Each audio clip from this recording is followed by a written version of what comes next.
Hi everyone, my name is Ariane Reed, my pronouns are he, him, and I am a transgender man who recently had my first ever baby. So I wanted to make this video to talk about the third trimester because the last video that I made I only got up to the second trimester, and I wanted to also talk about delivery and postpartum since I have gone through those things as well. The third trimester was honestly my favorite trimester because near the end, like during the 8th month of the pregnancy, I finally stopped having so much nausea, and I gave birth at about 8.5 months pregnant. That was the first time in my pregnancy where I finally was enjoying being pregnant and didn't want the experience to end. And of course, that's right when I got the phone call that my experience needed to end because I was having high blood pressure. In my opinion, the third trimester was also the best just because I finally was really looking pregnant. I could go places and people would see me and realize I was pregnant and not just shoulder check my belly or just leave me standing instead of offering me a seat. I didn't start to receive any of that preferential treatment until I was just about to pop. I did not experience any transphobia during my last trimester from people who didn't know that I was trans. The thing is during that last trimester, I looked very feminine. My testosterone levels had been very low for a long time by that point. My female hormones were higher than ever. My chest had very much changed. My belly was obviously pregnant, and everyone just gendered me as feminine, even despite my short hair and other attempts to portray myself as masculine. A lot of people just didn't realize that I was even trans, and so I think for that reason, more than probably anything else, I was treated actually very well during my third trimester. Unfortunately, I wasn't ever gendered correctly everywhere I went. Everybody called me she, her. It was a very emotionally difficult time just because of that alone. Otherwise, I loved the third trimester. I loved feeling my baby move. I loved feeling less sick and more connected and in love with the pregnancy and with my baby. The third trimester is also kind of a stressful time just because you're worried about giving birth, especially if you've never done it before. And it was especially concerning for me because my baby had been breached throughout the second half of my pregnancy. Everyone kept telling me, oh, your baby will flip. Baby never flipped. I even went in for an external cephalic version where the doctors manually try to force your baby to turn, and it went very poorly. They only got 1 or 2 minutes into the 5-minute session, and my baby's vitals dropped and did not recover, and so they performed an emergency C-section, and my baby was born right then in the middle of the turning session. The C-section went fine. I didn't get any sort of warning that I was having a C-section. They just confirmed that I was okay with a C-section if it needed to go that route, and then the next thing I knew, I'd had a C-section. It was very fast. It was a very painful experience. Not the C-section itself. I did feel everything, but the pain was numbed because I had a spinal block in place. However, it did not have any narcotics in it. So once it wore off, after the surgery was finished and they had closed me up, I felt everything at that point. The pain was intense, to say the least. I've broken my arm. I've been through some very painful experiences in my life, and that pain is the worst. And it took them a long time to get my pain under control. They did not have any pharmaceutical medications ready for me. They had to get a doctor to write a prescription, and then someone had to go to the pharmacy and get them. So it was hours of me in horrific pain waiting for someone to give me something for it. After I received pain medication, it took about a day before I started to feel that my pain was tolerable so long as I didn't move. Unfortunately, I experienced a rare complication where I experienced horrific pain in my shoulder. It was very rhythmic, like the beat of my heart. It was also kind of like menstrual cramps where it gets worse, it gets better, it gets worse, it gets better, and like this non-stop up and down sensation. And it got worse, extremely worse every time I breathed. Every time I took a deep breath in, I just wanted to scream. It was so bad. And because of the emergency C-section, I never got that golden hour where you get to spend 1 hour with your baby naked on your naked chest. I never got any of that. I was in too much pain to hold my baby, to even look at my baby or really acknowledge my baby, because I was in so much pain. There was nothing but the pain. Shoulder pain was just as bad. There was nothing that they could do for it. The pain meds couldn't touch it. It was just horrific pain that went on for days. Now, about 3 days after I gave birth, my milk came in. And for those who don't know, I have had top surgery. I had keyhole, not double incision. I didn't have those big scars. I didn't have my nipples completely removed and grafted back on. For me, there was just a small incision around the bottoms of my areolas, just like a little half moon shape, and then they just went into that incision and just sort of cut and scooped out my excess glands, but didn't take all of them. So the ones that were still there, they swelled up throughout the pregnancy, and then about 3 days after giving birth, my milk came in, and I was really excited because I, woke up one morning just completely engorged, and I thought, oh, maybe I can feed the baby.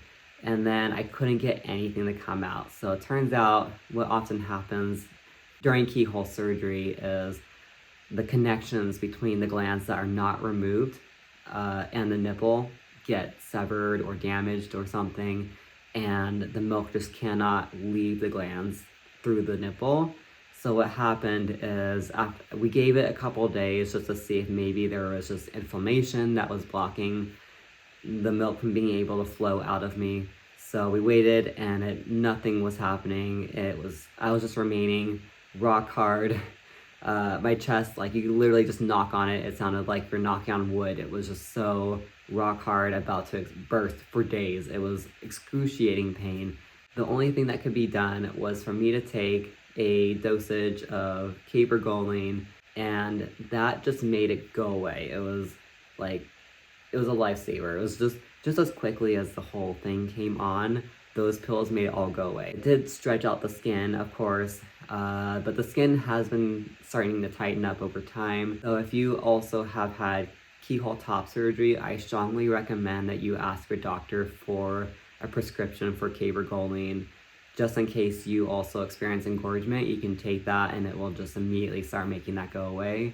Or if you are for sure certain that even if you were able to produce, you wouldn't want to, just go ahead and take it before the engorgement happens, because the engorgement will stretch out your skin. It can be fairly large and very intense, and if you weren't planning to express that milk, even if you could, then there's no point in going through it. Postpartum has actually been a breeze. I really dodged a big bullet there.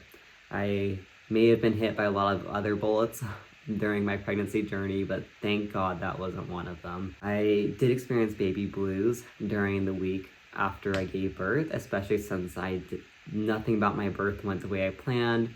It practically seemed like the doctors took all my birth preferences and threw them right out the window.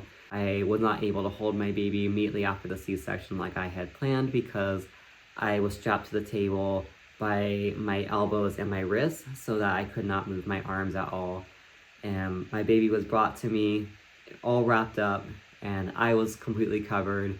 So there was almost zero skin-to-skin contact. And from then on, I spent the next couple days unable to hold my baby because of the severe shoulder pain.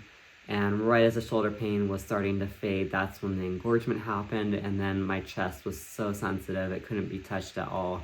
So I once again couldn't hold my baby anywhere near my chest, which makes it really hard to hold a baby. I felt like a bad parent. I didn't know what my baby looked like naked. I didn't know hardly anything about how to care for my baby, and I felt like a stranger to this person I'd made. But I also was honest with myself and acknowledged the fact that I did the best I could. I couldn't have done anything any better than I did do it. Everything just happened the way it happened. I had no control over most of what happened to me. Just had to acknowledge that, because I can't hold myself responsible for health conditions and for severe pain that I wasn't expecting and had no idea was going to happen. I could not have prepared for any of that. Once I realized I was being too hard on myself, it was easier to let go of all the things that were causing me the baby blues. And every time those thoughts came up of like, oh, I'm being a bad parent, I'm focusing too much on myself, etc. I had to just let that go. And once I let enough things go, I realized I had nothing to be ashamed of, nothing to be sad about. I have all the time in the world to get to know my baby, and I should stop being sad for myself and break out of the self-pity cycle that I felt stuck in and just focus on my baby. And so I focused on my baby. In lieu of the golden hour that I didn't receive, I decided to hold my baby in the skin for an hour every day. In all other regards, postpartum has been going really well for me. I feel that I've recovered really well despite everything I went through. I was up and walking the day after my C-section. I was discharged from the hospital after only 2 nights in the hospital. I feel that my incision looks fairly clean for an emergency C-section. I think it has been shrinking and looking really good.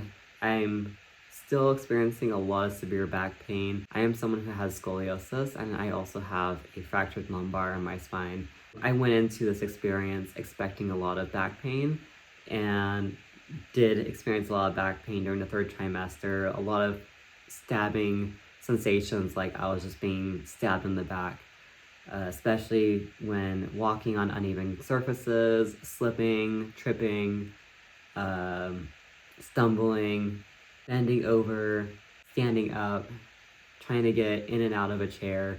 I would just have the most horrific stabbing back pain. I thought that would go away after having the baby, but it's been 3 months, I still have it, and it is getting better, but it is still there much more than I would have thought it would be.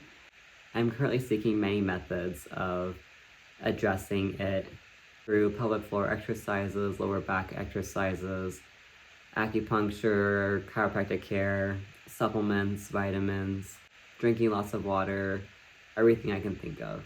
It has gotten a little bit better, but I still have a lot more progress to make. I feel that my abdomen has healed incredibly. I was told to expect to leave the hospital still looking like I was 6 months pregnant. I actually left the hospital looking more like I was maybe 3 or 4 months pregnant. My midsection was definitely a little soft. I had like the saggy pooch shape going on, and that's to be expected. And within a week, I looked more like I was maybe 3 months pregnant. And as of today, it's been about 3 months. My baby will turn 3 months tomorrow. And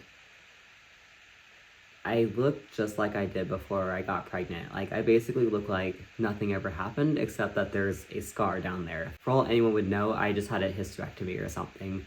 My skin looks virtually unchanged. I don't have a single stretch mark.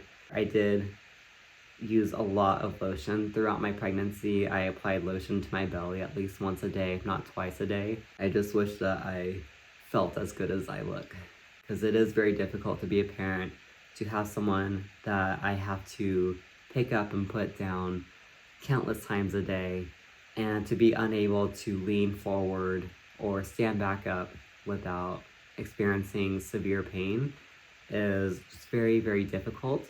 And there are times where I almost drop my baby or times where I almost fall over onto my baby because the muscle spasms visit me very intensely, unexpectedly, and I really wish they would warn me before they happen.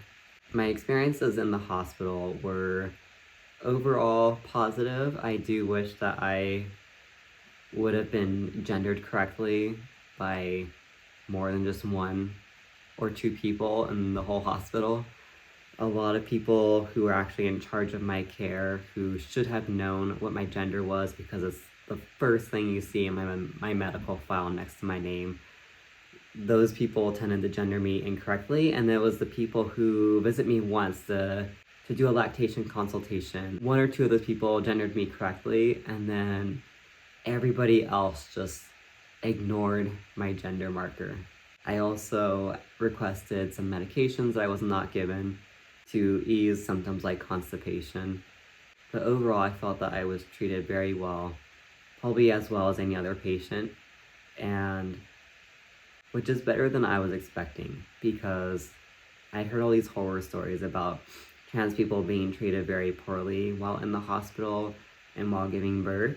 But to be fair, I also did not tell people I was trans. I expected people to either figure that out by looking at my medical chart or to just not even think to look at the gender marker and just assume that I was female. And when people misgendered me, I often did not correct them because I wanted to be treated well for the sake of my baby. I wanted my baby to receive the best treatment. And I was scared that if I was honest and if I corrected people about my gender, that I might be treated poorly and therefore my baby might not do as well. So I was essentially too scared to actually admit to people that I was trans, and therefore I don't know if they would have treated me differently. But it was important to me that my baby be safe and be well taken care of.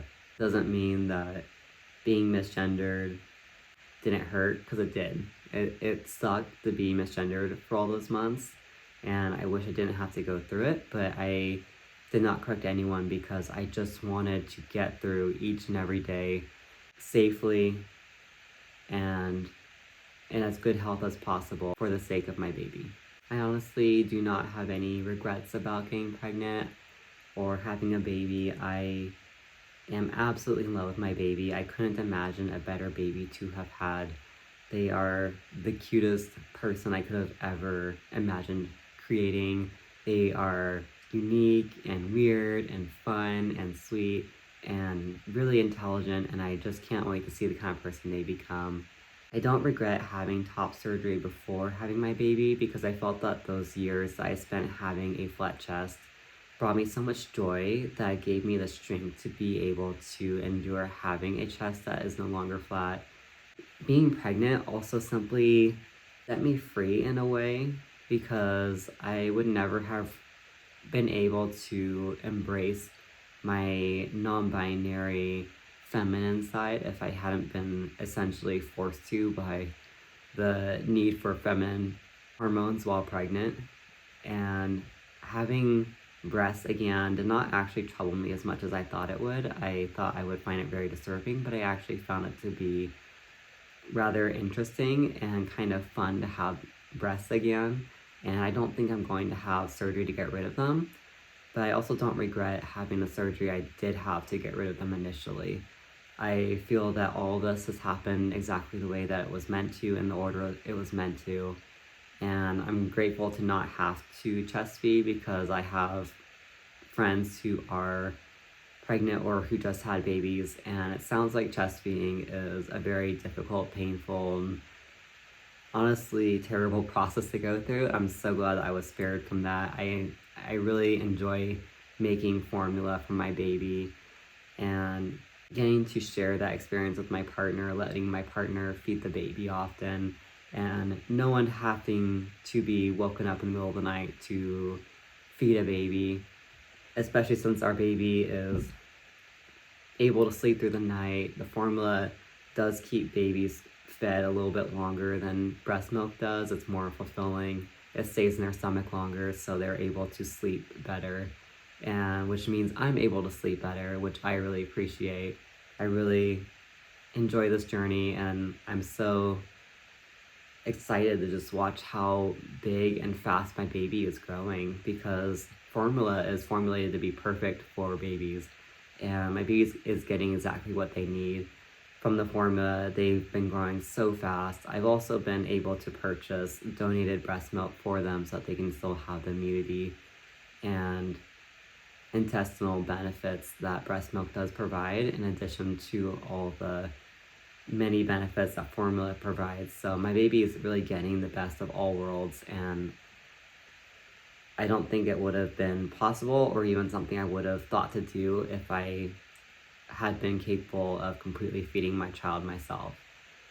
Anyway, if any other trans folks out there have any questions about my experience as a parent or about pregnancy or giving birth, please leave your comments down below and I will respond to them, as long as they are nice and respectful and not just transphobic. Thank you everyone for watching my video. Please like and subscribe. Also, I'm an artist, so check out my art if you're ever interested. Thanks. Bye.